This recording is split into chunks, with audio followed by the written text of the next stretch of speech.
मन कही गुरतेज के साथ।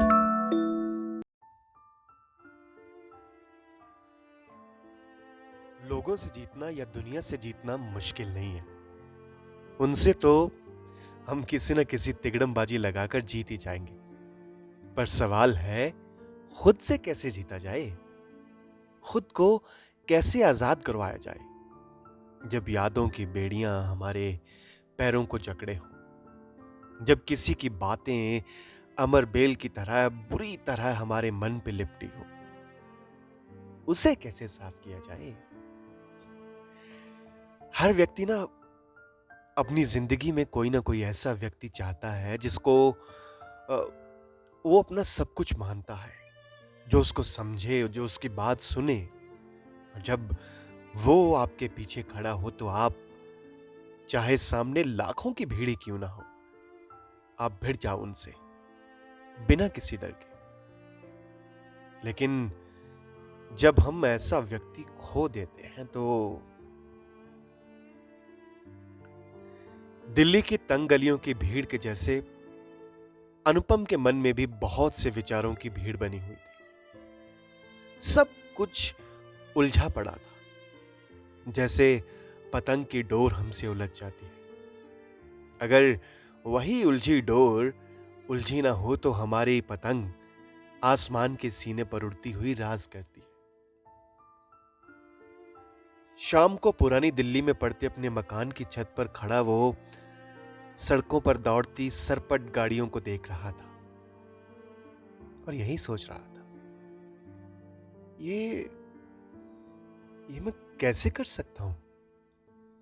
मुझे ऐसा नहीं करना चाहिए था।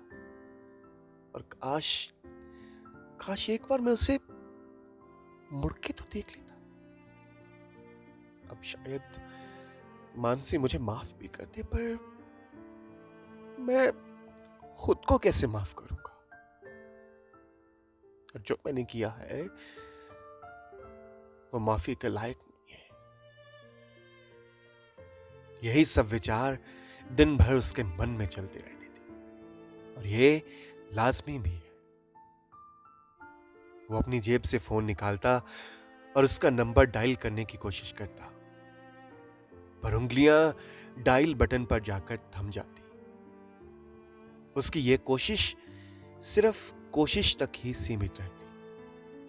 उसकी उंगलियों में कभी हिम्मत ही नहीं पड़ी कि मानसी के नंबर को डायल कर दे। हमारे फोन में भी बहुत से ऐसे नंबर होते हैं ना,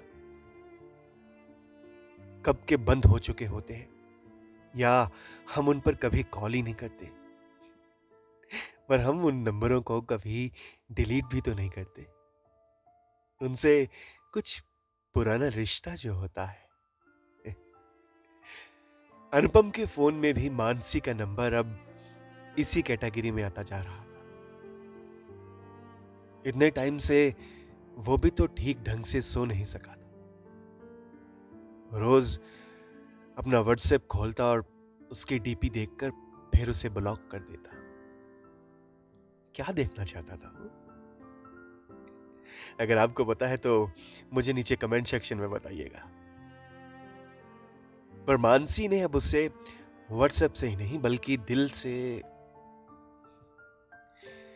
किसी की कदर ना उसके दूर चले जाने के बाद ही हमें होती है, जब हम उसको और फिर सारा दिन हम उसके साथ खींची हुई पिक्स को जूम कर करके देखते हैं, उसकी छोटी छोटी बातों को याद करके आहें भरते हैं, उसकी पुरानी चैट्स को पढ़ते हैं। लेकिन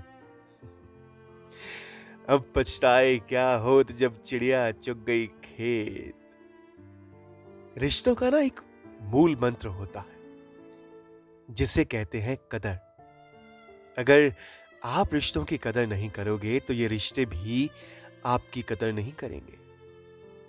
ये आपसे इतनी दूर चले जाएंगे कि आप इनको दोबारा कभी नहीं पाओगे।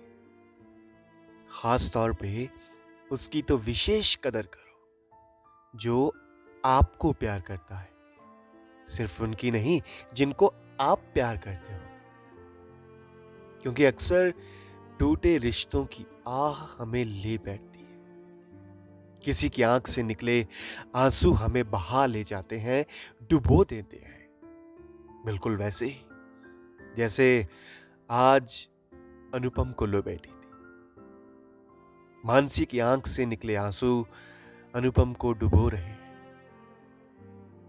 वो दिल से स्ट्रांगली चाहता था मानसी के पास वापस चले जाना, उससे माफी मांगना, पर उसका इनर ही बार बार बीच में आकर खड़ा हो जाता, जो उसको दिल भर के जलील करता। ठीक उसी तरह जिस तरह उसने भरी सड़क पर मानसी को किया था, उसकी बातें सुने बिना, उसको समझे बिना। अब शायद मानसी अनुपम को माफ भी कर दे, पर अनुपम खुद को माफ नहीं कर पाया था अभी तक। इसलिए किसी को कुछ कहने से पहले एक बार सोच लीजिएगा। ऐसा न हो कि सामने वाला आपको कुछ ना कहे, पर आपका इनर आपको छोड़े ही ना। ये रिश्ते ना बहुत सॉफ्ट होते हैं। इनको किसी बच्चे की तरह पालना पड़ता है। इनकी बड़े प्यार से देखभाल करनी पड़ती है। इनके साथ बैठकर घंटों बातें करनी पड़ती है। इनको समझना पड़ता है। अगर ये रूठ कर चले जाएं तो फिर कभी वापस नहीं आते। अपने दिल को दिल बनाए रखें, जिसमें रिश्तों के सुंदर सुंदर फूलों की बगिया हो, ना कि रिश्तों का कब्रिस्तान।